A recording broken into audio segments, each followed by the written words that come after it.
Hi, good morning, everyone. I hope you had a good Diwali. It looks like we're going to have to be doing the lung detox, which we had planned for last week, sometime this week, because of the immense amount of pollution in most of the cities around India.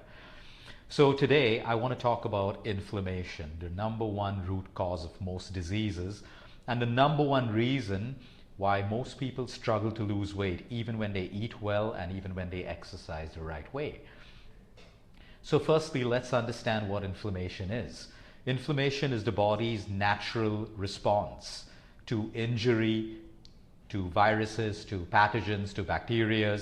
We need it. We need inflammation to kick in, to protect us, do its job, and then switch off. The problem with inflammation is when it doesn't switch off and when it becomes chronic.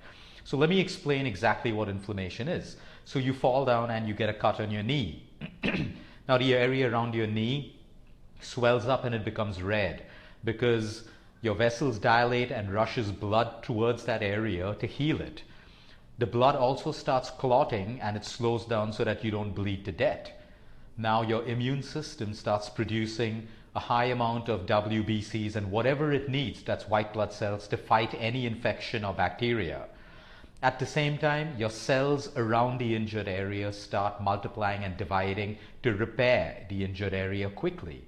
All of this is inflammation. So sometimes even when you get sunburnt or you get, where you're exposed to too much of sun, the redness that you see is inflammation kicked in by your immune system to protect the healthy cells around the area. That's good inflammation. We need it to survive. We need it to protect us. But now the problem is when inflammation doesn't go back to its normal. Yeah, so what happens is inflammation kicks in, it protects you, it does its job, and then it needs to switch off.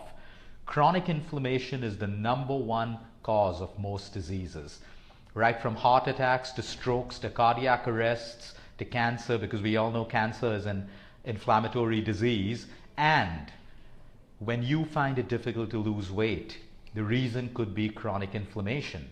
Stress also causes chronic inflammation. When we're stressed, when there's emotional stress, yeah, your body may not multiply the number of WBCs, but it increases a certain protein marker in your blood called CRP.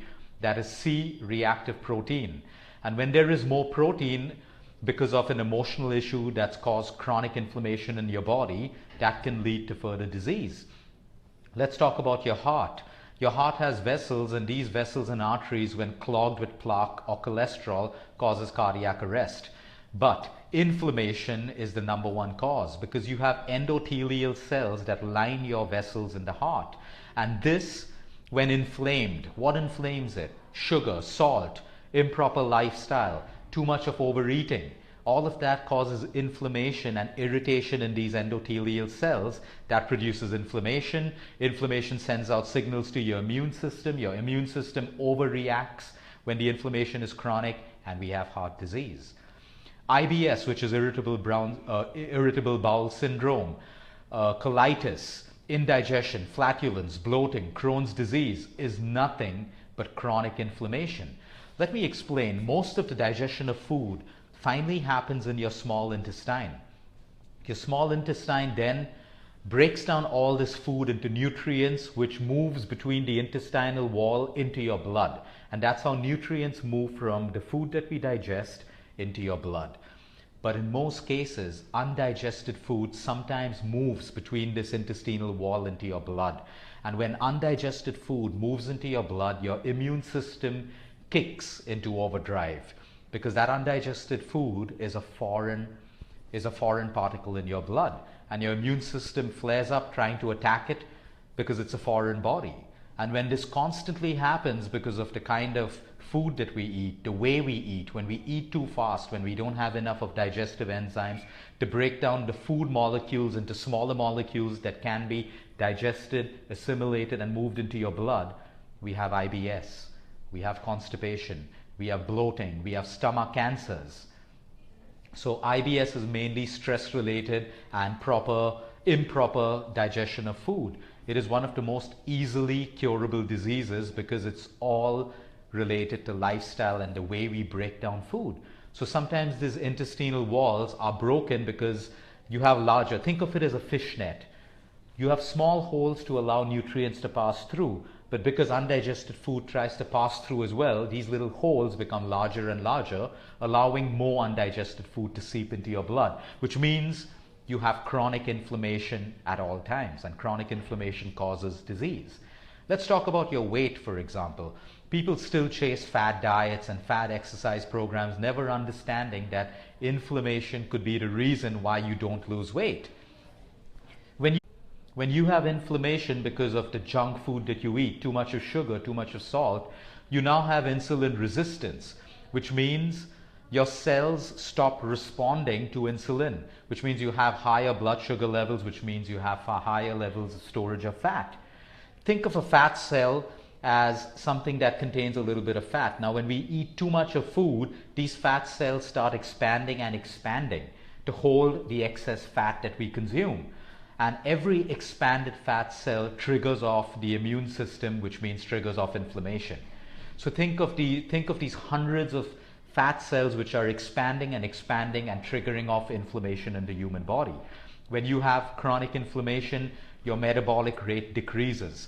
When you have chronic inflammation, you have hunger cravings, which means you upset the biological, chemical, and physiological working of your cells. You have a hormonal imbalance, and that is what prevents you from losing weight, even though you may start eating right and you may start exercising. So the idea is reduce inflammation and you have better health. Reduce inflammation, you have a stronger immunity that's not working in overdrive. Immunity is great for us, but an immunity that's constantly working in overdrive can actually be fatal and can actually produce innumerable amounts of diseases and ailments. Let's talk about inflammation and arthritis. Most people today have arthritis of the knees. Again, it's inflammation. There is pain. Your body responds to pain by putting on the inflammation switch, but because of our bad lifestyle habits, because of excess salt and sugar and inactivity, the inflammation switch does not go off, and that makes your arthritis worse and worse and worse. So we have to understand that we need to target inflammation and stop targeting just the symptoms. Yep, you can go to doctors, get treatments for the symptoms, but you need to get to the root cause to handle most of these problems. And the number one cause is inflammation. So how do we reduce inflammation? Number one, we change the way we eat. It's not just what we put in our mouth, it's how we chew it, how we assimilate it in our digestive system, how it gets digested. So we use saliva from chewing that generates enzymes that helps you digest your food better. We eat the right kinds of foods. We reduce the amount of junk and processed, which causes nothing but inflammation in the arteries of your heart, in your body, in your joints, everywhere. Cancer, for example, most stomach cancers and most colon cancers are caused because of the kind of food that we eat and the way we eat. It's not just smoking, it's not just obesity today. Let me share some statistics with you. Most colon cancer patients and stomach cancer patients have never smoked in their lives. Very few of them. Which means that the kind of food that they've been eating is the number one cause of their cancer, along with lifestyle. So I can tell you, no matter how much outside food you eat, whether it's a 5-star hotel, whether it's a good restaurant, you have no control over the ingredients they use, the oils they use, the salt they use, and the way of preparation. You're better off with home food, and that should be a goal for every one of us. We eat more home food more often, and we reduce the frequency of outside food that we put into our system. Then we control inflammation. By moving to a plant-based diet for 2 weeks, you will reduce inflammation in your arteries and in your body. Remove dairy for 2 weeks and you will see that your inflammation levels come down consistently. The Great Indian Diet has enough of natural foods which are anti-inflammatory in nature, ranging from your onions, to your turmeric, to your cinnamon, to your garlic, to your tomatoes, which are cooked.